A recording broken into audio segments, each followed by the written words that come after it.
Oh, it's good to be in the Palmetto State. Thank you all. Oh, thank you, thank you, thank you. I just want to start by thanking you, South Carolina Democrats, because y'all have been holding it down. You've been doing what needs to get done. And it ain't easy. You make it look easy, but I know it's not. And I know that for everyone here, this is personal to you. You dedicate time from your lives where you have so many other obligations, but you keep giving and giving and giving. And I know it is because we are all under this one roof together for one reason, which is that we love our country. We love our country, and we are prepared to fight for the best of who it is and who we are. And we all know this is an inflection moment. This is a moment in time that is requiring us each to look in a mirror and ask a question, that question being, who are we? And I think with South Carolina Democrats, what we all know is we are better than this.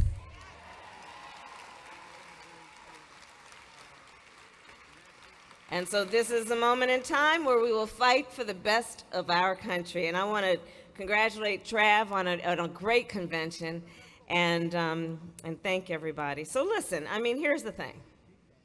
We know that as Democrats and as those who are leaders, who take it upon ourselves to do everything in our ability and power to lift folks up, to tap on our neighbor, to tap on our friend who may be sitting on the pew next to us, to tap on the shoulder of our coworkers and our family members. We know that part of the strength of who we are is not only the values that we hold, the principles by which we conduct ourselves, our faith, our vision for the future. Our strength is also that we know how to organize. Who holds those important positions will make decisions about our lives, and so we want to make sure that the people who are there are conducting themselves in a way that is about our interest and not their self-interest. And so I believe, as it relates to who we have as President of the United States, we need not only a leader of our country, but we need a leader of our party. We need somebody who, as President of the United States, understands the need to rebuild the party, who understands the need to give the resources and the support to the people who are on the ground every day doing the hard work. We can't just helicopter in here. We have to support the people who are on the ground, who know the community and do the work every day, and that's the kind of president I intend to be. And South Carolina, you have such a rich and deep history of fighters. You have the fighters who have always fought for the conscience and for the morals of our country, those great civil rights fighters. You have had fighters past and present. Just last week, we commemorated the 4-year anniversary of the Emanuel 9, recognizing those heroes and the sacrifice and the fact that still there is so much to fight for in our country. We look at the great heroes and the leaders who have come out of South Carolina, the Friendship 9. We look at the Orangeburg protesters, and we know they believed in a nation. They believed in a nation of equality where everyone counted. They were deep of faith. They understood what can be, unburdened by what has been, and it is upon their shoulders that we now stand, charged with the duty and the responsibility of understanding what can be and fighting to get there.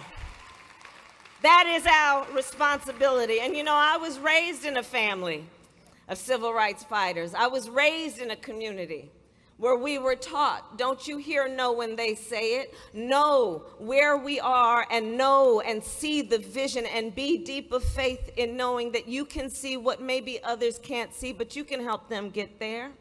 You can help them get there. But it will take a lot of work.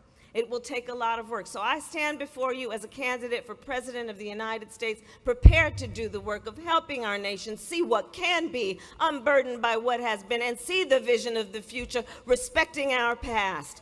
I know that we have in this White House a president who says he wants to make America great again. Well, what does that mean?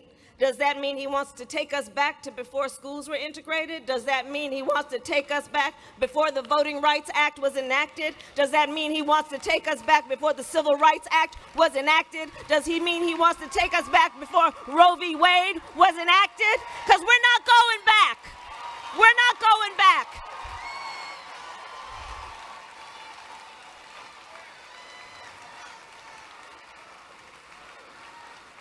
We see a future.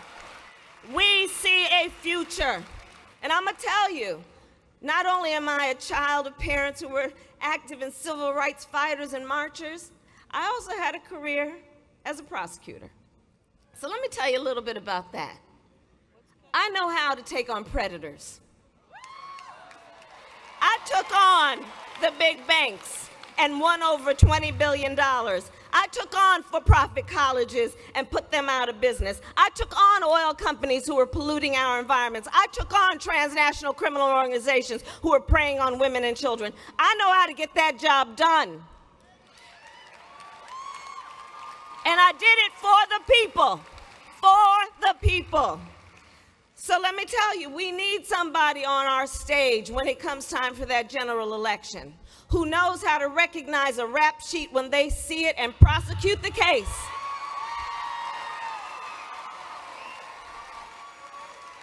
So let's read that rap sheet, shall we? He asked Black Americans, he said, what do you have to lose? Well, we know civil rights investigations are down, hate crimes are up. We had a lot to lose. Let's look at that rap sheet where he told working people that he would help them, but instead passed a tax bill benefiting the top 1% and the biggest corporations of this country.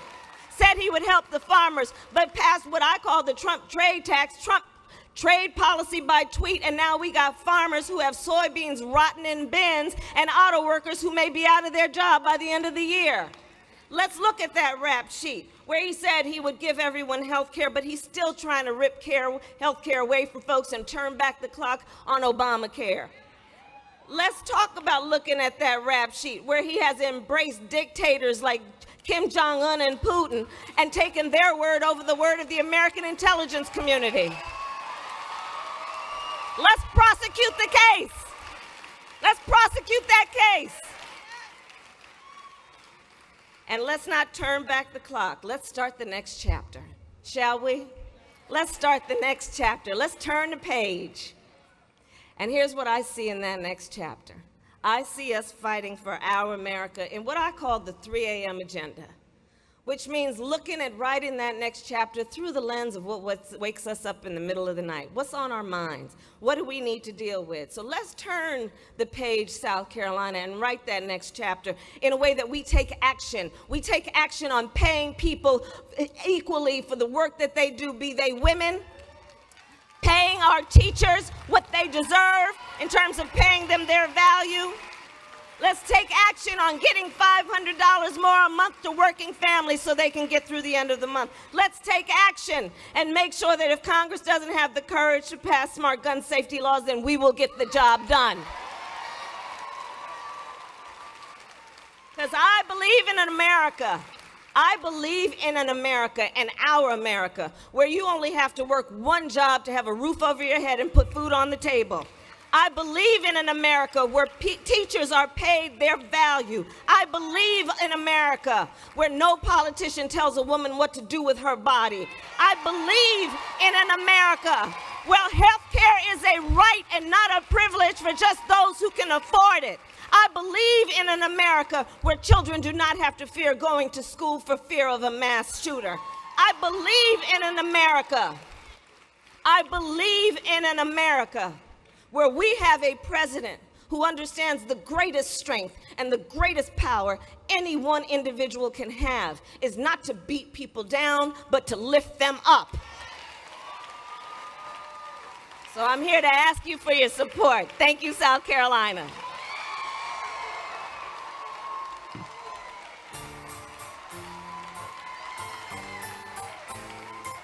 Criticize you for yourself.